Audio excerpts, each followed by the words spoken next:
السلام عليكم اعزائي المشاهدين، مرحبا بكم في وصفه مريم. اليوم راح نديرو خبز تونس اللي كنتو طلبتوه لي بزاف، لكن اليوم راح ندير لكم بجوز الهند يجي خفيف وبنين بزاف. لا تنسوا الاشتراك في القناه والاعجاب وتفضلوا شوفوا المقادير. هنايا عندي كيلة من البسكوت مطحون كما راكم تشوفوا، انا كيلت بالطبسي تاع شربه متوسط. نفس الكيلة جوز هند مطحون، نفس الكيلة زبده، ونفس الكيلة تانيك بيض، ونص الكيلة من السكر العادي، وهنا سكر فانيليا، وعندي كيس من الخميرة كيميائية تاع 15 غرام. هنا عندي قشور الليمون، وراح نبدا نضرب البيض قبل.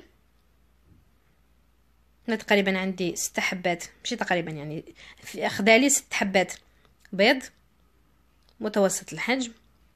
نضرب غير شويه، من بعد راح نضيف السكر مع الفانيليا ومع الخميره الكيميائيه حتى كيصبح لونه تقريبا ابيض كما راكم تشوفوا، غير يولي الميل الابيض نحبسه.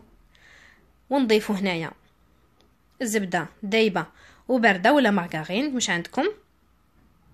نضيف قشور الليمون وهو راه يتضرب هكذا.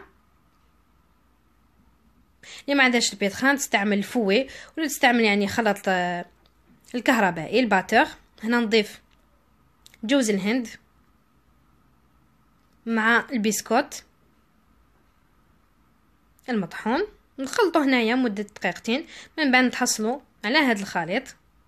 هنا عندي سنيوه تاعي اللي دهنتها بالزبده، ودرت الفرن تاعي يسخن على 170 درجه.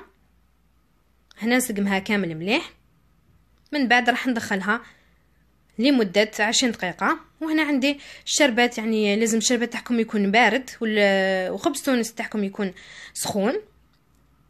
بالنسبه للشربات عندي 500 غرام سكر في لتر ونص ماء، تدخلهم يغلوا لمده 15 دقيقه، يعني غير يبدا يغلي تبداو تحسبوا 15 دقيقه، تدخلوه يبرد تماما مع ان ترونش تاع القارص طبعا.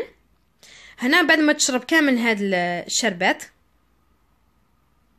راح نخلوها تبرد ليله كامله، يعني ترتاح ليله تشرب ليله كامله. من بعد نقسموها ونزينوها بهذه الطريقه بلوز ولا رقائق جوز الهند، يعني واش عندكم تقدروا تزينوها. هي تجي بنينه بزاف وخفيفه. نتمنى انكم تجربوها وتخلوا لي تعليقات. نقول لكم الى ملتقى ان شاء الله، والسلام عليكم.